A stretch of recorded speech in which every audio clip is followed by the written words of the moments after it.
Don Arnoldo Cuellar, ¿cómo está usted? Buenas tardes. Hola Julio, ¿qué tal? Muy Bien, bien, buenas Arnoldo. tardes. Buenas tardes, Arnoldo. Temuris Greco, ¿cómo estás, Temuris? Buenas tardes. Don Julio, ¿cómo le va? Don Arnoldo, doña María, muy buenas tardes. Hay que ser muy formales porque ya estamos a punto de pasar de año en esta escuela Montessori. A punto de pasar. María Vergara. María, buenas tardes. Hola a todos, ¿me escuchan muy bien? Sí, te Ok. Perfectamente. escuchamos. Bien, afortunadamente. Bueno, estábamos Arnoldo Cuellar hace rato hablando acerca de los cambios, la nomenclatura, luego de que la presidenta propuso el cambio del paso de Cortés, en otro sentido, ya ha generado mucha polémica, pero Arnoldo, hay una serie de nombres indefendibles, impresentables, reprobables, que lo llevan clínicas, escuelas, avenidas, bulevares.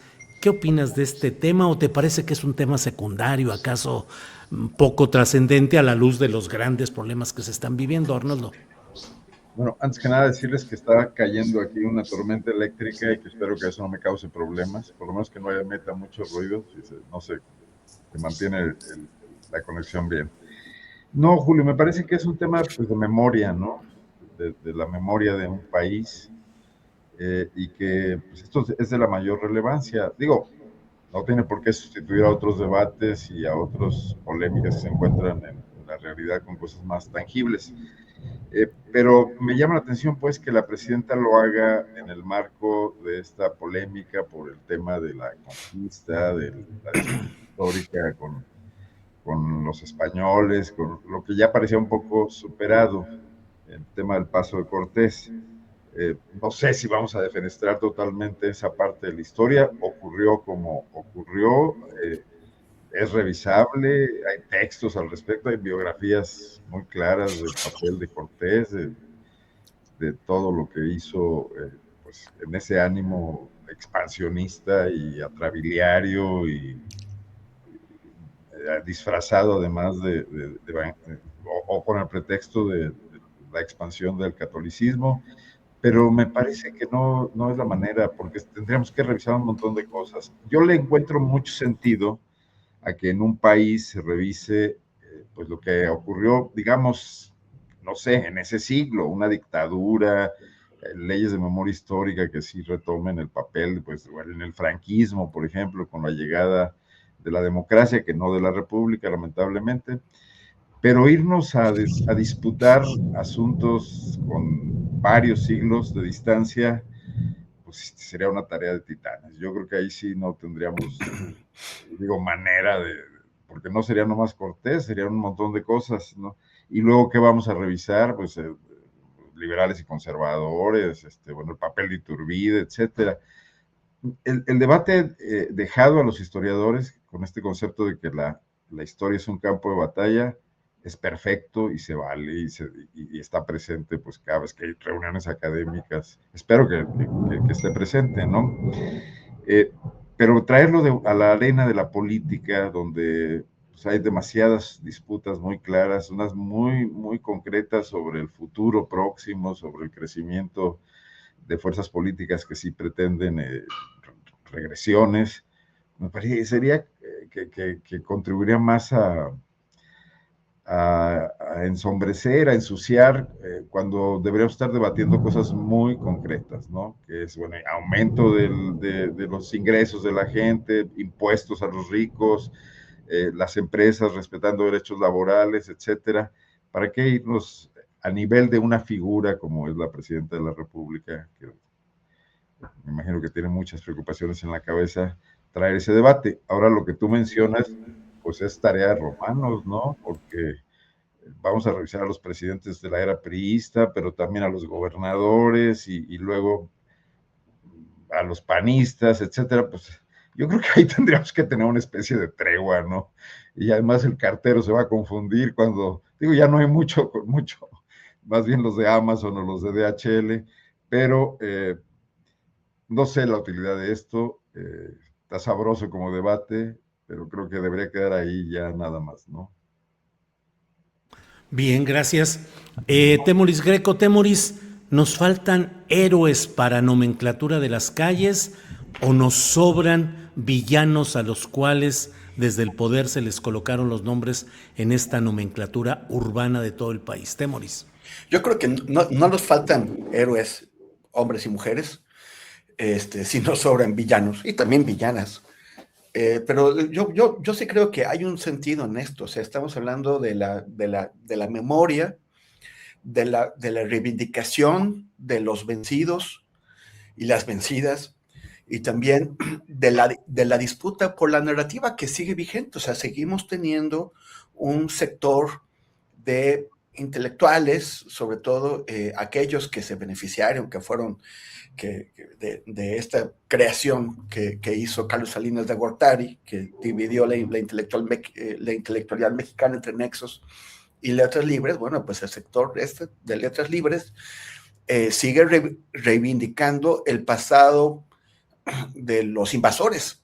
O sea, el México creado por los invasores, desconociendo las distintas insurrecciones que se produjeron contra ese México en diversos momentos, no solamente en la independencia, también la revolución fue un replanteamiento de eso que habían construido quienes conquistaron este país, generando enormes masacres y matanzas espantosas, un genocidio.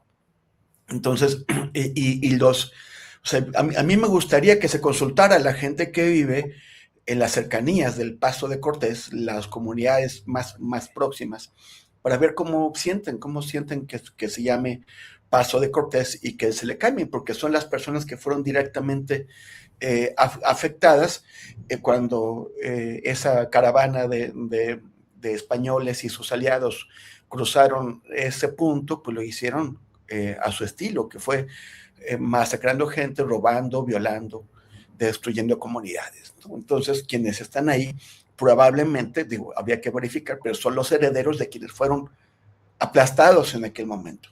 ¿Cuál es su visión de las cosas? ¿Están contentos o sienten que nombrarlo o seguirlo nombrando Paso de Cortés es reivindicar al opresor, al invasor, al destructor?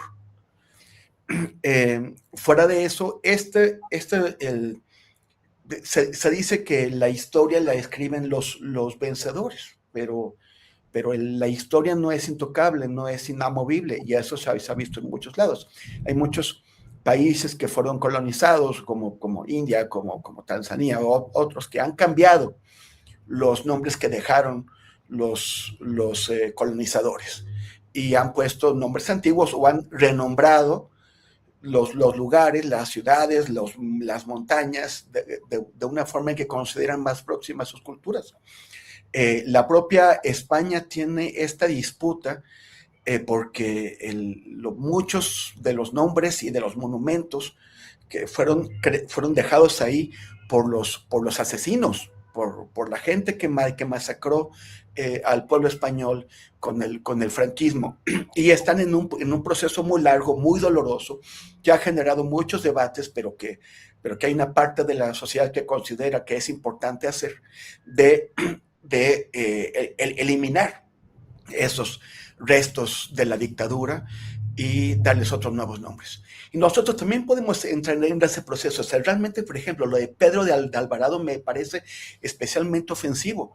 Pedro de Alvarado fue un criminal que dejaba a Cortés calladito mirándolo.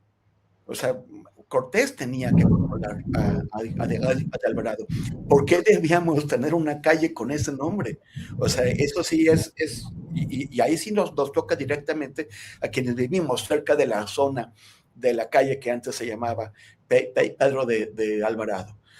Entonces, son procesos que los pueblos deciden, se genera un debate. Si el debate se pierde, bueno, pues se debatió y no se logró hacer ese cambio. Si Claudia Sheinbaum pierde el debate sobre el Paso de Cortés, bueno, lo habrá perdido porque la sociedad no lo admitió, pero también puede ser que la sociedad lo admita, y no me parece. O sea, tenemos muchísimos asuntos que resolver, pero no me parece que revisar qué es lo que ha pasado en nuestra historia y replanteárnosla sea poco importante. A mí me parece bastante absurdo que sigamos teniendo versiones de la conquista que fueron escritas por los invasores. Versiones en donde los pueblos originarios estaban llenos de gente que temía a dioses y temía, y versiones de un retorno de Quetzalcóatl que fueron creadas por aquellos a quienes les convenía que fuera así, a quienes les importaba legitimar su invasión. Entonces yo creo que también desde ahí también tendríamos que ir replanteando la historia que se cuenta y acudir a fuentes más fidedignas que no solamente consideran a los invasores, sino a aquellos que fueron invadidos.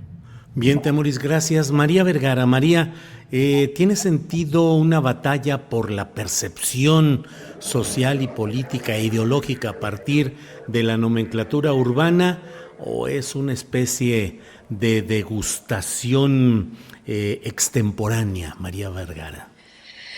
Ay, miren, sin ser categórica en estas dos posibilidades que me das, Julio, es que quiero plantear la necesidad de dos cosas. Por un lado, creo que la presidenta hace muy bien en destacar un debate que el pueblo de México necesita, sobre todo tras el ascenso de personajes como Díaz Ayuso, esta alcaldesa de Madrid que viene a Ciudad de México a hacer una provocación, sobre todo para hacer una reivindicación del hispanismo rosa.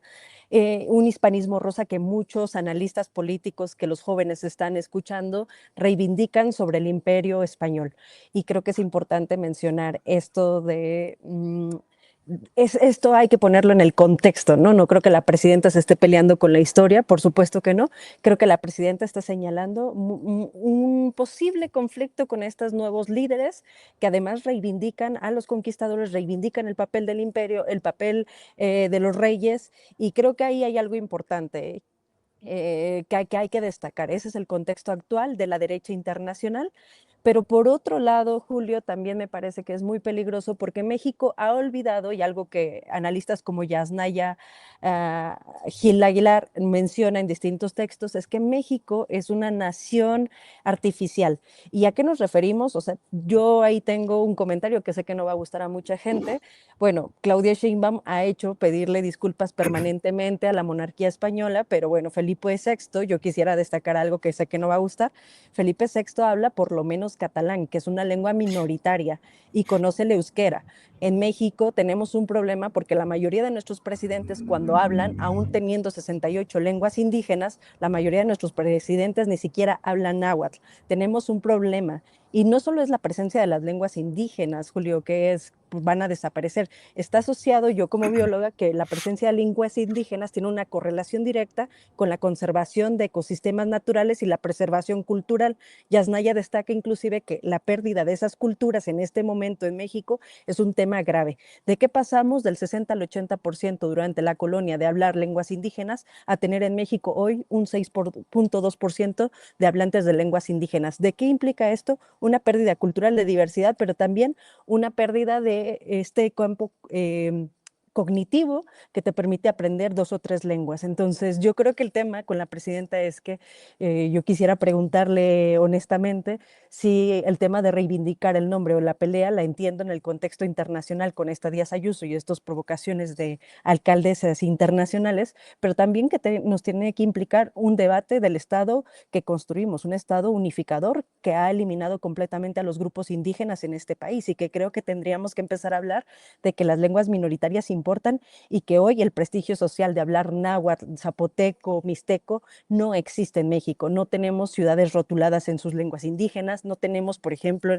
yo ahora me encuentro en la Universidad Nacional, en la UNAM, una tesis escrita en zapoteco o en náhuatl a nivel doctorado, como sí lo hacen muchas otras regiones en España, por ejemplo, los vascos.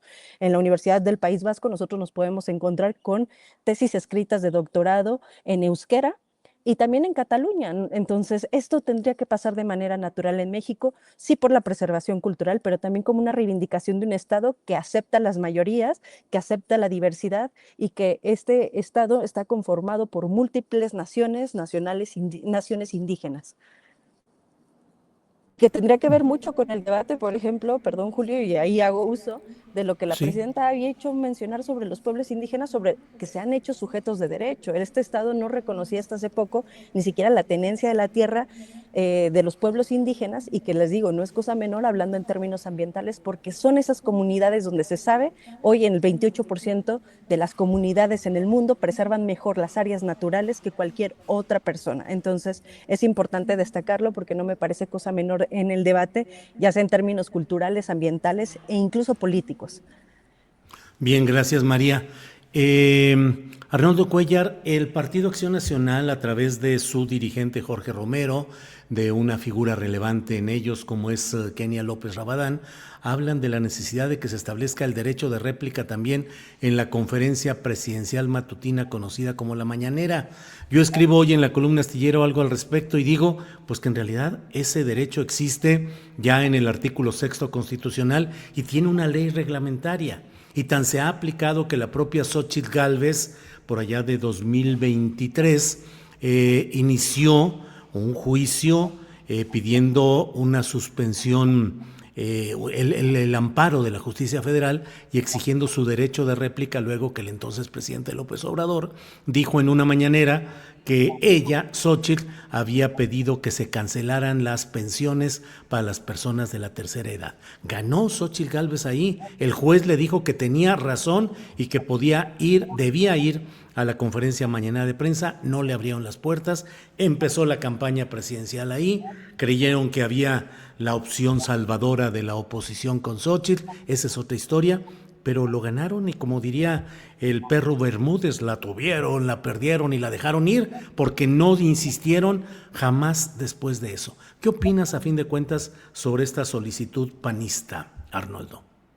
Bueno, pues La Mañanera no es un medio de comunicación, creo que lo dice muy bien hoy en su artículo de Financiero Salvador Camarena, ¿no? Es una institución pública, la Presidencia de la República, con una dinámica muy especial que fue inventada por López Obrador desde su paso por la jefatura de gobierno para estar presente en los medios todo el tiempo. Se puede, se vale y recibe contestaciones también todo el tiempo. Es más, marca la agenda y desde los medios de comunicación que tienen la posibilidad de hacer chequeo de datos y decir si lo que se está planteando en la mañanera es correcto o no, hasta los temas más, digamos, de opinión, ideológicos o posturas políticas de la presidenta en este caso, antes del presidente, pues reciben contestación. Bueno, La Mañanera tenía una gran audiencia con López Obrador, creo que ha disminuido en el actual sexenio, pero muchos medios de comunicación en conjunto, que son más o menos críticos o más o menos refractarios a lo que se dice en La Mañanera, también tienen una audiencia importante. No sé si Kenia López tenga en particular un tema donde haya sido aludida, pero me parece que la pura dinámica de contestarle a La Mañanera también les da un espacio importante a los políticos que no estén de acuerdo con eso. Si ir ahí, provocar estos debates o estar en la corte peleando el tema, pareciera darle la razón a quienes insisten en que la oposición está muy lastrada por el hecho de ser solo reactiva frente a Morena, que pese a sus desgastes continúa liderando el debate político y planteándolo, ¿no? Incluso, como lo que comentábamos en la ronda anterior, con propuestas como esta de cambio de nomenclatura, que nos ocupa a los medios y ocupa también a los adversarios políticos, a los contrincantes, ¿no? Entonces, no sé si vaya a tener éxito Kenia López, es un tema más para que los mantiene a ellos en la situación de estar subordinados al discurso gubernamental y no plantear absolutamente nada nuevo, cómo conectar con sus propias audiencias, por ejemplo, con una, lo muestran las encuestas también, una parte de la ciudadanía y del electorado que también tiene sus críticas hacia la 4T, pero que no encuentra liderazgos en esta oposición, ¿no? Quizás harían mejor en ocuparse en ser imaginativos, en buscar formas nuevas de plantear sus propuestas o lo que quieran hacer con el país. O sea, si encuentran tantos errores en la 4T, que los encontramos muchos, ¿por qué no están planteando algún tipo de alternativa o de solución? Podría ser algo mucho más productivo que casarse solamente con una estrategia tipo Alito, ¿no? Sí, fíjate que no he leído la columna de Salvador Camarena que mencionas, pero fue el juez Roberto Pérez Lugo, titular del Juzgado Cuarto de Distrito en materia administrativa, quien resolvió dar derecho de réplica a Xóchitl Gálvez en la conferencia mañanera de prensa, considerando que el sentido del artículo 6 constitucional y la ley reglamentaria es que debe otorgarse derecho de réplica en todos aquellos casos en los cuales haya una emisión más allá de una rendición de cuentas de la mañanera o de información precisa de ellos, cuando se entra al terreno de la opinión, de las ideas, de la emisión de puntos de vista o de información falsa o inexacta, según la resolución de ese juzgador, que podría ser impugnada y podría ser echada abajo en otra instancia. Y habría pero que ahí, ver perdón, el anclaje legal en el que se basaba, ¿no? perdón. Habría que ver el anclaje legal con el que emitía esas consideraciones el juez. Sí. Porque la ley de derecho de réplica tiene que aplicar a los medios de comunicación. Aplica a todo aquel medio que difunda información, rendición de cuenta, opiniones. Es decir, pero bueno, eso es lo que yo he leído y lo que he estado leyendo, pero es decir, toda aquella instancia que emite información y se debe responsabilizar de esa emisión de ideas. Cuando yo fui la primera vez a un derecho de réplica a la conferencia mañanera con el presidente López Obrador, algunos abogados se acercaron para proponerme que aprovechara la ocasión para preguntar cuál era el fundamento legal que tendría el que un presidente de la República diera opiniones políticas desde el atril presidencial, recordando que los funcionarios públicos están obligados a hacer solo aquello que la ley les permite, no lo que ellos quieran, a diferencia del ciudadano, que puede hacer todo lo que quiera siempre y cuando la ley no se lo prohíba. En fin, Temoris, sálvanos de este atorón en el que ya nos metimos y dinos cuál es tu punto de vista, por favor, Temoris. Hoy no sé si salvarnos sea la palabra, pero a ver, yo creo, aquí tenemos una situación de grave desigualdad, desequilibrio frente al poder. La persona que habla desde la mañanera tiene dos enormes ventajas que el resto de los ciudadanos y las ciudadanas no tienen.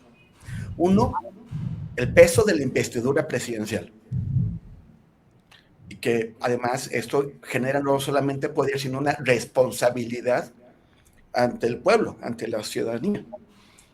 Y lo otro es un enorme megáfono, una gran tribuna construida en un ámbito público con el presupuesto público que todos pagamos, y eso también debería generar una responsabilidad de responder ante la gente, porque no solamente, o sea, ¿qué es la mañanera? ¿Es una conferencia de prensa solamente? Pero pues ahí hemos visto que se celebran a personas, que se pasan canciones, que se hacen otro tipo de actos que no corresponden exclusivamente a un espacio de información y de respuesta ante las preguntas de los medios de comunicación. Pero sobre todo el tema es qué es lo que hace una persona cuando se dicen sobre ellas, o sea, no es solamente responder ante señalamientos que alguien hace y bueno, que otra persona y que la presidenta o el presidente anterior hacen. También desde la mañanera hemos visto actos de difamación con Andrés Manuel López Obrador y lo señalamos varias veces en este programa. Actos de difamación contra distintas personas, actos de abuso, como cuando no tenemos ninguna simpatía ni por Loret de Mola, ni por una periodista del New York Times, Natalie Kitroff, creo que es su nombre, cuyos datos personales fueron expuestos en la mañanera. ¿Qué responsabilidad se exigió ahí sobre eso? También en el caso de personas defensoras de los derechos humanos, como gente relacionada al caso de Ayotzinapa, un defensor de Tamaulipas que ha estado fiscalizando al ejército, como los jesuitas de Cerocagui que fueron asesinados y en general la Compañía de Jesús, el Centro PRO. Hubo un uso muy abusivo de la mañanera, sobre todo en el sexenio anterior.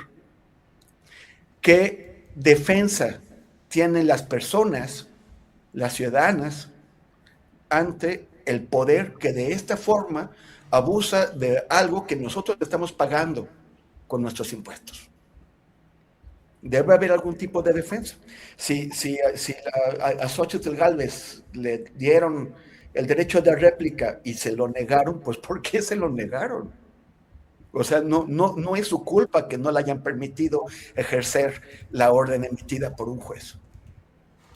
Entonces, yo creo que habría que buscar una manera de compensar, porque tampoco se trata de que cada cosa que diga la presidenta, cada respuesta que dé, genere una oportunidad para que se vaya a parar Kenia o alguien así a responder ahí. O sea, ¿en qué marco es concedible el derecho de réplica en el espacio de la mañanera? Y hasta dónde, pues ya también sería un exceso y estar debatiendo ese tema. Porque es mucho más que una conferencia de prensa y sobre todo es la investidura presidencial que pesa muchísimo más que las posibilidades que tiene un ciudadano común y corriente frente al presidente. Gracias, Temoris. María Vergara, por favor, tu opinión luego de todos estos ires y venires que hemos tenido. ¿Qué opinas del tema, María Vergara? Bueno, es un tema muy complejo, Julio, y lo digo ahí porque claramente, ya pasaremos a hablar en unos minutos después de Alito y la oposición, es que durante mucho tiempo en México creo que no se construyó un canal de comunicación que le hablara a la gente en general, que explicara los procesos políticos. Hoy existe ese canal, que es la mañanera. Sin embargo, tiene varios problemas, porque cuando se alude a periodistas, que aquí hay varios periodistas que la presidenta señala, de informaciones incorrectas o de posiciones políticas que no se tienen, creo que se necesita también decir, necesitamos un espacio donde podamos increpar. Entonces, ante lo innovador de este espacio, creo que mucha gente lo defiende, hay mucha gente que lleva ya varios años, adultos mayores que siguen y encuentran en esos espacios nuevos momentos comunicacionales para escuchar a sus líderes políticos. La cosa que hay que exigirle a estos líderes políticos es que se mantengan abiertos a que sean increpados, porque yo creo que algo que no logra este triunfo de las izquierdas, que tú lo has mencionado en varios espacios, Julio, es que también ganamos el derecho a disentir y ganamos el derecho a no estar de acuerdo.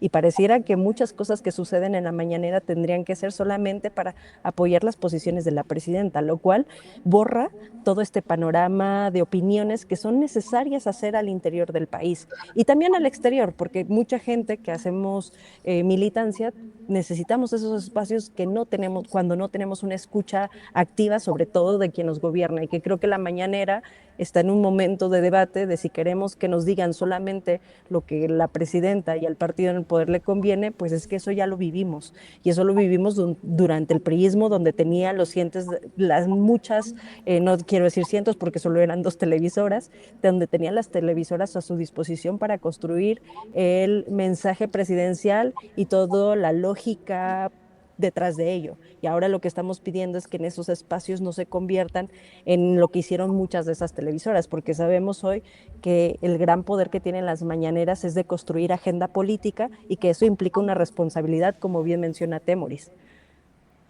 Bien, María, gracias. Bueno, para cerrar este tema, pasamos a otro, pero nada más quiero compartir este hecho. El derecho de réplica está establecido en el artículo 6 de la Constitución de nuestro país y a la vez tiene una ley reglamentaria que establece la manera como se va a procesar la esencia que dice el artículo 6. En el artículo 4 de esta ley reglamentaria se establece esto: los medios de comunicación, las agencias de noticias, los productores independientes y cualquier otro emisor de información responsable del contenido original serán sujetos obligados en términos de esta ley y tendrán la obligación de garantizar el derecho de réplica de las personas en los términos previstos en la misma. Las agencias de noticias, los productores independientes y cualquier otro emisor de información responsables del contenido original cumplirán la obligación a que se refiere el párrafo anterior a través de los espacios propios o donde sean publicados o transmitidos por terceros. ¿Qué es lo que pide el artículo 6º constitucional y la ley reglamentaria? Pide que se demuestre que hay inexactitud o falsedad en lo que se dice en esa emisión y que ello le cause agravio a la persona que puede ejercer ese derecho de réplica. Entonces, a mí me parece que ahí está claro que la Presidencia de la República es un emisor de información responsable del contenido original. Pero bueno, vamos a dejar el tema y vamos a pasar, si están de acuerdo, a otro. Interesante. Arnoldo, ¿cómo lo ves a la luz de ese artículo? No, a ver, pero está también la cuestión política. Y yo creo que López Obrador te dio a ti derecho de réplica. Me acuerdo que... Sí, pero no por vía judicial, Sí, porque, no. claro, por vía de que la solicité y me dijeron adelante. Este derecho de réplica se ejerce cuando la persona a la que se le solicita o el medio al que se le solicita dice que no. Y por ejemplo, yo en mi derecho de réplica, yo pedí que en la pantalla de la mañanera se pusieran videos como los que en su momento se pusieron, y eso no se concedió, pero es lo de menos. El derecho se ejerció. Perdón, Arnoldo. Pero también en la medida en que se cometan errores, o sea, y que la mañanera se convierte en este asunto hegemónico que no le da espacios a sus críticos y que rechaza cualquier posibilidad de dialogar públicamente, yo creo que se autolimita y que su novedad con la que irrumpió y con la que logró pues establecer un parteaguas en la discusión y en el debate público en México, también se está limitando. Y a mí me parece que eso pasa mucho con las conferencias de la presidenta Claudia Sheinbaum, donde ya muchas veces no da respuestas, se limita a decir que lo van a ver, etcétera, y está dejando de tener el filo instrumental que tenía con López Obrador. O sea, al final del día, si emplean mal el poderoso instrumento, al que ciertamente se refiere bien Temoris, pues también lo van a agotar, ¿no? Y el tema es que tendrán que surgir formas de comunicación alternativa que también aprovechen eso. Pero la sociedad y los medios tendríamos que estar trabajando en este tema, ¿no? Bien. Arnoldo, respecto al tema específico de la detención del contador, del hermano de Alito Moreno, que hay quienes dicen aquí en el chat, oigan, le dan mucha atención al tal Alito, pero es que es interesante el tema de cómo reacciona, sobre reacciona y hace todo un teatro colocándose la armadura de guerrero por la justicia y la libertad. Alito Moreno, que no tiene ninguna autoridad cívica ni patrimonial para todo lo que está tratando de hacer ahora. ¿Cómo ves el tema, Arnoldo? En la muy criticada sección de la culpa de todo lo tiene AMLO, hay que recordar que Andrés Manuel tuvo en la mano la posibilidad, cuando se investigó recientemente, cuando terminaba su gobierno, Alito Moreno en Campeche, la cantidad de abusos, de desfalcos que se hicieron ahí, ¿no? El enriquecimiento inexplicable de un personaje que era un acarreador menor del PRI, que por la descomposición de ese partido político llegó a gobernar un estado y que lo convirtió prácticamente en su patrimonio personal, ¿no? Y yo creo que ahí hubiera sido un momento importante para mandar una señal clara, pero en ese momento, según recuerdo y según había mucha literatura periodística al respecto, López Obrador eligió pactar con Alito algunos acuerdos temporales. Hoy se ve muy complicado regresar y dentro de este panorama donde está el tema Rufo, etcétera, parece que no se entra con la fuerza de vida a perseguir a un político que a todas luces es un corrupto, ¿no? Entonces, me parece que esas tardanzas luego complican mucho las cosas y a mí lo que más lamento es la posibilidad que le dan de victimizarse y de engañar a algunos cuantos incautos y de darle pretexto para esto que tú mencionas y viajar a Washington cada 5 minutos para mantener vivo a un zombie político como es el PRI, ¿no? Quizás sería ahí lo que me parece más, pues el acto fallido que son estas acusaciones tardías.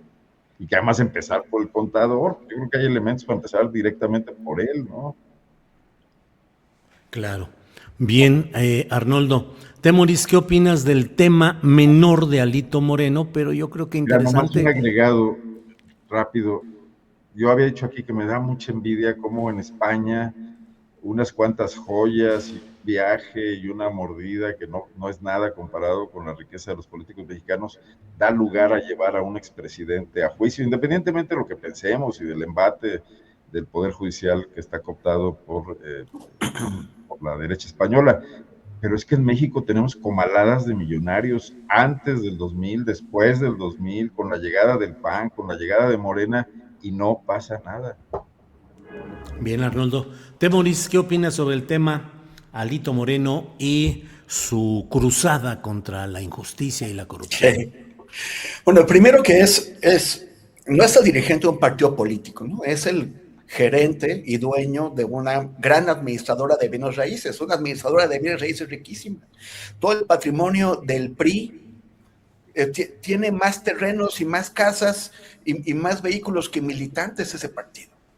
La herencia del PRI que lo dominó todo. Entonces, pues bueno, pues tiene muchísimos intereses ahí, sobre todo pues para asegurarse el control de todo eso. Él vive de hacer escándalo, vive de gritar, de insultar, de crispar. Y lo puede hacer porque pues medios de comunicación poco críticos se lo permiten. Por ejemplo, acaba de ir a Estados Unidos y les dijo en un tuit, y no sé si en un comunicado a los medios de comunicación, que había presentado una demanda, una denuncia contra la 4T, contra Morena, en el Departamento de Estado. Y los medios de comunicación en México lo replican.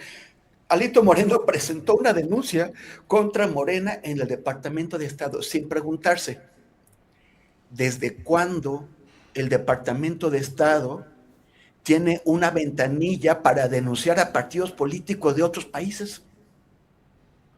¿En qué momento Alito explicó cómo presentó esa denuncia? Pero lo ves hasta en los medios de comunicación más refinados que se publican en México. O sea, un político, una organización, una dependencia pública saca un comunicado y se replica tal cual, sin tratar de tener una perspectiva crítica sobre lo que dicen. Es como cuando alguien va a la Corte Penal Internacional y dice, ya denuncié a López Obrador en la Corte Penal o a alguien más en la Corte Penal Internacional. Bueno, pues lo único que en realidad existe, si alguien fue a La Haya a presentar una demanda ante la Corte Internacional, es que se gastó el dinero de un vuelo México-Amsterdam y luego el dinero del tren de Schiphol a La Haya y presentó un documento que para la Corte Internacional pues se queda en una oficialía de partes, porque no es así el procedimiento para presentar algún tipo de denuncia. Lo que importaría sería que la Corte Penal Internacional admitiera la denuncia, entonces sí habría un sustento. Pero que alguien haya ido ahí a meter un papelito es absolutamente nulo, no significa nada, pero de pronto en México medios de comunicación poco críticos le dan un vuelo. Pues así hacen con lo que dicen, o sea, a eso apuesta Alito, a hacer declaraciones, a jugar al escándalo, a decir denunciante al Departamento de Estado, y nadie le pregunta cómo lo hizo, ni qué facultades tiene el Departamento de Estado para recibir esas denuncias. No existe. Luego dio un poquito más de detalles, dijo que lo presentó en el Capitolio y le admiten el cuento, a pesar de que el Capitolio es el poder legislativo y el Departamento de Estado pertenece al poder ejecutivo. No tiene una ventanilla en el Capitolio. O sea, es como ridículo, pero bueno, a eso apuesta Alito, Sí. a esa falta de crítica en el periodismo y a hacer escándalo. Hacer escándalo sirve para generar presión, para obtener beneficios propios, que es que lo dejen seguir estando, administrando sus bienes raíces y que de vez en cuando pues, pueda tener algo de presencia pública, Sí. de un aparato político moribundo. Bien, Temoris, gracias. María Vergara, sobre este tema, Alito y demás, ¿qué nos dices? Sí, compañeros, yo de aquí quisiera retomar algo que dijo Arnoldo y Temoris, y es que no le veo nada de absurdo ni de inocente que Alito Moreno vaya constantemente a estas visitas a Washington. Y es una estrategia no nueva, el tipo no es brillante, de hecho está copiando una estrategia que se repitió en Venezuela con María Corina Machado. ¿Qué hace en su visita de mayo? El 17 de mayo Alito Moreno se reúne con María Corina Machado y es que básicamente la estrategia que usó María Corina Machado para desprestigiar al gobierno de Nicolás Maduro y Hugo Chávez es que durante todos estos años ella fue la que llamó el cártel de los soles. Hoy sabemos por una nota en que salió en The Washington Post que muchos agentes cuando detienen a Nicolás Maduro, de hecho lo quitaron contra la demanda que se hacía contra Nicolás, es que el cártel de los soles no existe, es un concepto. Y hoy sí sabemos que la lucha contra el narcotráfico, la seguridad, es un mecanismo de injerencia imperialista que está usando Estados Unidos y que no es nuevo. Les digo, esto no está porque yo lo diga. Hay notas periodísticas y diplomáticas que afirman que no existió nunca un narcogobierno en Venezuela. ¿Qué hace Alito Moreno? Se encuentra con esta opositora venezolana y pide al Global Magnitsky y a Human Rights Accountability, dos organizaciones que sancionen a México por coartar su libertad de expresión. ¿Qué es coartar su libertad de expresión? Que le está pidiendo que se retiren de carteles del PRI, que más bien pidieron consejeros del INE que se retiraran de carteles de propaganda política, varios conceptos que usan los priistas y que a mí me parece hasta absurdo eso, que es mencionar que Morena es el narcogobierno, narcopartido y narcoestado. Y esas tres estrategias, esos tres conceptos, les digo, no me parecen inocentes ni nuevas porque se han usado en Venezuela para iniciar el desprestigio y por lo tanto la intervención política de los Estados Unidos en un nuevo estado, en un estado diferente. Entonces, ¿qué es las visitas que denunciaba hoy por la mañana Ariadna Montiel? Me parece que hay que destacarlas porque es una afrenta contra nuestra soberanía y esta estrategia ya se usó en Venezuela. Lo pongo aquí porque hay mucho repelús por la gente en México de hablar de lo que sucedió en Venezuela, pero muchos analistas políticos hemos destacado que lo que sucedió en Venezuela es el inicio de la intervención en América Latina y que merece la pena que lo analicemos porque se está repitiendo la estrategia de manera casi como una calca, lo que están tratando de hacer muchos de estos personajes de política como Alito Moreno, que sí tienen y que no tendrían que tener, tienen un historial criminal y que se han ido impunes y que se aprovechan del fuero político para no enfrentarse a la ley y que hoy todo el pueblo de México tendría que estar organizado para que Alito Moreno y varios panistas y priistas estén ante la ley por la cantidad de dinero que han desviado y que lo sabemos pero que no podemos hacer y que pareciera que tenemos las manos atadas ante un sistema judicial que es incapaz de sancionar a estos políticos y que además se van a ir por la tangente política al decir que están siendo represalias políticas, perseguidas políticos, y yo creo que ahí hay que mencionarle permanentemente a la gente por quiénes son estos personajes, cuál es su historial criminal más que político, y recordar que esta estrategia no es nueva, sino lo están haciendo en una afrenta directa para una intervención en México por parte de los Estados Unidos. Bien, María Vergara, gracias. Antes de seguir adelante, leo lo que está publicado por Artículo 19, México y Centroamérica, que dice: disparan con arma de fuego al domicilio de la periodista Estefanía Galicia, periodista de Radio Zapote y defensora de derechos humanos. Los hechos ocurrieron el pasado 2 de agosto en su domicilio ubicado en la alcaldía Xochimilco de la Ciudad de México. La periodista identificó daños en una recámara perpetrados con un arma de fuego. Pues solidaridad con todos los periodistas agredidos en diferentes momentos y circunstancias. Arnoldo, ¿qué opinas del anuncio del Ejército Zapatista de Liberación Nacional de un viaje en todo el mes de diciembre y luego incluyendo el 1 de enero, que es el aniversario de la insurrección zapatista, que lo celebrarán en la Ciudad de México en una serie de actividades en las cuales ponen el acento fundamental en la cuestión de las buscadoras y buscadores de personas desaparecidas, pero también tratar de nuclear otras luchas sociales? ¿Qué opinas, Arnoldo? Tu micro.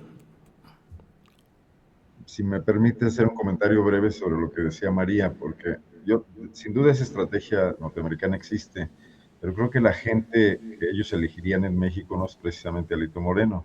quien se está tratando de colar aprovechando eso y bueno, en medio de la batalla por defenderse de todos los crímenes que cargan, ¿no? En todo caso, parecería más un agente conveniente o convincente para los norteamericanos o Salinas Pliego o el Partido Acción Nacional. Alito está tratando de robar un poco de la atención con un activismo inusitado, pero no lo veo exactamente como el artífice de esta intervención en México, ¿no? Pero bueno, y por eso un poco justificar el tema de decir que por eso va tanto, ¿no? A buscar, a tocar puertas y hacer los cabildeos que le permitan y que pueda. Bien. En el otro tema, los zapatistas siempre han sido un revulsivo importante para el debate nacional. Bueno, hoy vienen, yo creo que con un sentido también crítico hacia el gobierno de la Cuarta Transformación y bueno, con mucha razón, porque ahí hay un gran pendiente y lo hemos mencionado muchas veces en el tema de atender la cuestión de la construcción de la paz, al final del día que es muchísimo más amplio, ¿no? Hoy volvió la presidenta a dar cifras sobre, y García Harfuch y la representante del Secretariado de Seguridad, sobre el tema de la disminución de los homicidios. Y nadie lo puede negar. Esto está ocurriendo en los estados, Guanajuato es protagónico ahí, primero de cómo se convirtió en un campo de batalla y con el número más alto de muertes violentas, y ahora de su disminución. No a los niveles de antes de la crisis, pero sí con un gran respiro. Pero persiste lo otro, ¿no? Persiste el tema de las desapariciones. Tienen que ver con que, aunque se han detenido a estos, como les llaman, los generadores de violencia, todavía hay mucha delincuencia suelta, descabezada, más anárquica que los que estaban haciendo los grandes negocios del huachicol o de la venta de droga, y eso también mantiene niveles de violencia y mantiene también los niveles de la desaparición. Yo creo que hay algo a lo que hay que darle seguimiento. Y ojalá esto también sirva. Creo que la presidenta anunció hoy algo sobre el tema para que el Estado voltee a ver esto, porque es gravísimo que ocurra, que haya ocurrido, pero más la desatención desde un gobierno de izquierda y humanista.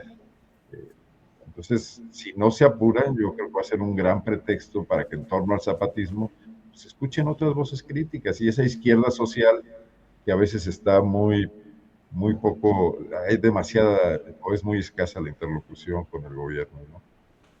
Bien, Arnoldo, gracias. Temoris, sobre este tema del viaje anunciado por el EZLN, ¿qué nos dices, Temoris? Tu micro, Temoris. Gracias. Es muy importante este tipo de presencia, de chequeo constante por parte de las diversas izquierdas sobre lo que está haciendo la izquierda electoral. En este caso, bueno, se trata de un referente ético para las izquierdas, como son los zapatistas, que desde sus posturas filosóficas con respecto al poder y a la participación de las personas en las decisiones, tienen una posición de autoridad para señalar las falencias, las insuficiencias y también los desvíos que son muy importantes que que está teniendo la izquierda que está en el poder, que llegó ahí con nuestro voto. Entonces, a mí me parece que es muy importante. Han venido varias veces. Ahora, además, traen una reivindicación fundamental, que es el eje de su visita, que es la de una de las cosas que no ha hecho la izquierda en el poder, que es resolver el tema de las y los desaparecidos y de las madres buscadoras. No puede ser que sean consideradas como una molestia o algo que no permite que avance la 4T. Es una reivindicación fundamental de todas y de todos. Y supongo que, no sé si he dicho algo, creo que no, pero supongo que también recordarán que no ha sido resuelto el tema de los 43 desaparecidos de Ayotzinapa. Y aunque se hayan detenido, lo cual es muy importante, es un paso muy importante, a Ángel Aguirre, el exgobernador, en estos días, ha sido señalado también con referencia al fallido, desastroso, vergonzoso informe o recomendación, supuestamente recomendación reciente de la Comisión Nacional de los Derechos Humanos, pues que existe la posibilidad de que ir sobre Aguirre sea una forma también de aislar o de blindar al ejército de sus responsabilidades. O sea, el que se vaya sobre Aguirre es solamente reconocer que hay muchos actores que intervinieron en esta serie de crímenes, y no significa que se exonere, como ha intentado hacer Rosario Piedra Ibarra, que se exonere al ejército. Pero bueno, eso yo creo que es de las cosas que van a discutir o a presentar ahora los zapatistas, y es una manera de recordarles a quienes votamos nosotros que tienen responsabilidades y que no pueden andar dándose al lujo o a la frivolidad como estas diputadas que ahora estaban con gerontofobia. No, o sea, tienen responsabilidades y la sociedad tiene que exigirlas a través de los zapatistas. Es una forma de exigirlas.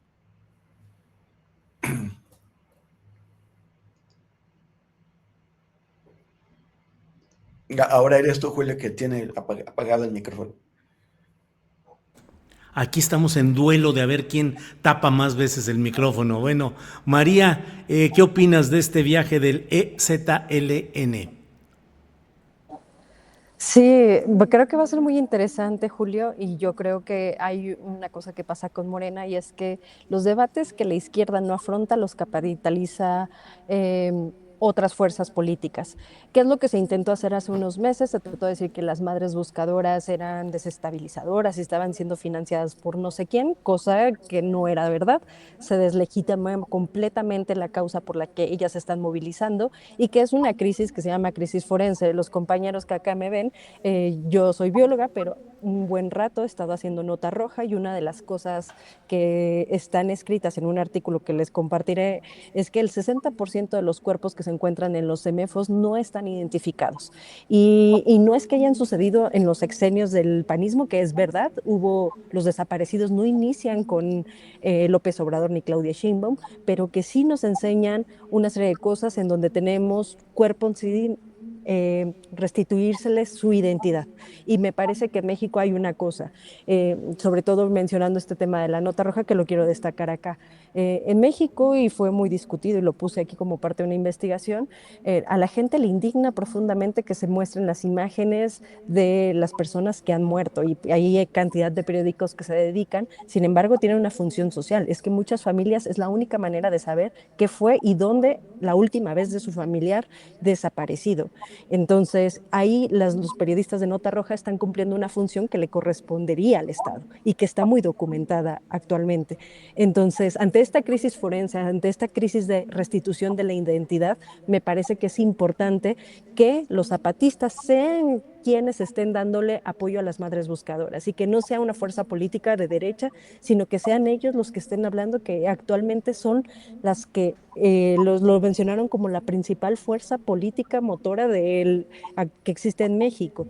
Y yo creo que eso también hay que reconocerlo. En el país hubo una desmovilización política de todas las izquierdas, y hoy lo que está sucediendo con las madres buscadoras me pareció, sobre todo en el contexto del Mundial, que se les descalificara. Yo en el primer espacio fue en este que participé, en el Contramundial con ustedes, en donde decía, es que me parece obsceno que este país, siendo un gobierno de izquierda, se preocupe más porque la FIFA pueda desarrollar un evento político a acercarse a las madres buscadoras. Vimos un César Cravioto desesperado por impedir que las madres buscadoras llegaran a la última milla, pero no hemos visto a esos mismos funcionarios tratar de sentarse con las víctimas de desaparecidas para buscar una estrategia para establecer nuevos mecanismos de búsqueda, nuevos mecanismos de investigación. No los vemos ahí. Solamente lo que les interesaba es que no se vieran las imágenes, en las fotografías, a las madres buscadoras, y se inició toda una campaña mediática contra ellas. Entonces creo que es importante que para México, y lo destacamos desde la semana pasada, la impunidad nos ha hecho normalizar la vulneración de derechos, y yo creo que si no nos indigna lo suficiente que haya desaparecidos y que las madres estén buscando a sus hijos, hijas o familiares, De verdad es que estamos ante la ruptura completamente de la empatía y eso hablaría muy mal del país y yo creo que esa es la apuesta cuando lo mencionamos acá. Yo destaco que los zapatistas están haciendo muy bien en apoyar a las madres y agradezco que sean ellos y no otra fuerza política. Bien, gracias María Vergara. Estamos en el tiempo exacto para el postrecito, nos toca como de a minuto y medio para cada quien, así es que por favor, postrecititito, Arnoldo, Temoris, María. Adelante, Arnoldo. Dos cosas muy rápidas. Una, esta noticia que publica Proceso está en su página actualmente de que, y no sé estrictamente la fuente ni la confirmación, pero que la presidenta Claudia Sheinbaum ha retirado aproximadamente 66,000 militares de las calles, marcando un contraste con el gobierno de Manuel López Obrador. No explica si esto se debe a que la Guardia Nacional, que bueno, también está militarizada, ya esté funcionando mejor, pero me parece pues una buena noticia, ¿no? Porque además esto ocurre en el marco de lo que mencionaba antes, de la disminución de los homicidios. Por otra parte, me parece otra polémica inútil esta cuestión de que el INE haya debatido y haya aprobado solicitar a Somos México cambiar el color y el nombre del partido por aquello de México, etcétera, cuando realmente esta fuerza política no ha mostrado hasta ahora pues ninguna presencia importante ni relevante. Yo creo que tendrían que dejar a los electores mexicanos que la pongan en su sitio, en su momento, para, pues, digo, con el espacio de la mayor posibilidad de ejercer libertades. No creo que nadie se vaya a confundir por el color rojo, por el Somos MX, como los otros que le querían poner a un partido las iniciales de Claudia Sheinbaum Pardo, ¿no? Nada más, lo dejo aquí. Bien, gracias Arnoldo. Temoris Greco, postrecito, por favor. Siguiendo lo que decía María hace un momento, la 4T ha abandonado varias causas muy importantes que en lugar de esto pues debió haber abanderado. Y desde el principio, desde el 19, han estado desde la derecha desesperados por montarse en esas causas y algunas veces lo han logrado más o menos hacer, no con mucho éxito, pero sí confundir a cierta gente con aprovechando estos errores o torpezas de la 4T. Una de ellas es la de las madres buscadoras, ¿no? Y sabemos cómo Xochitl en su campaña llevó a una madre a sus actos, a sus mítines y así. Entonces, pues bueno, la naturaleza de las causas sociales es ser representadas por la izquierda. Y si la 4T no sabe abanderarlas, está muy bien que los zapatistas y otros movimientos sociales lo puedan hacer, porque es antitético que la 4T abandone estas causas y que son tan sentidas de la gente. Y nada más, en mundoabierto.info esta semana, pues está la respuesta que le di a Ezra Shabot, señor de comunicador sionista que se puso a decir barbaridades, entre ellas que, bueno, pues que hay que matar a los menores de edad porque se van a volver terroristas en Gaza. Y hubo varias respuestas. Una es la que le doy explicándole que no estamos esperando a que él o a que Enrique Krause, que salió en su defensa, nos den una definición de genocidio porque hay suficientes organismos internacionales, organizaciones de académicos y expertos que ya han explicado que lo que está ocurriendo en Gaza es un genocidio y ellos no tienen ninguna autoridad para reabrir el debate. Bien, gracias Temoris. Pues gracias Arnoldo, Temoris, María, gracias por esta ocasión. Falta el postrecito de María. Ay, María. Postrecito, María, adelante. No, yo creo que coincido. Gracias, Arnoldo, por hacer justicia en esta mesa. Pero de postrecito, yo lo que les dejaría a los compañeros es que sí pensemos muy bien y lo que está mencionando Temoris sobre lo que pasa en Gaza es el principio que ha hecho la derecha de criminalizar las muertes, como si toda muerte que sucede estuviera merecida. Yo creo que ahí hay un debate que hay que dar. Y perdón por hacer esto, pero les invito a que lean. Hay un debate que hice con el Programa Universitario de Bioética de la UNAM que se llama Colección coleccionistas de tragedias, el debate bioético de representar la muerte en el periodismo de nota roja, y me parece que es uno de los muchos elementos que hay para que cambiemos la visión que tenemos en el país de que los muertos, y lo hizo muy bien Felipe Calderón, los muertos están muertos porque eran criminales, porque algo malo hicieron, y yo creo que esa normalización no le hace nada bien y de hecho abona muchísimo la impunidad en el país. Bien, ahora sí, María, gracias por la comprensión de este dislate mío. Gracias. Y Arnoldo, gracias por advertirlo. Nos vemos pronto. Gracias, Arnoldo. Gracias, Temoris. Hasta luego, gracias. María. Saludos. Hasta luego. Gracias. Hasta luego.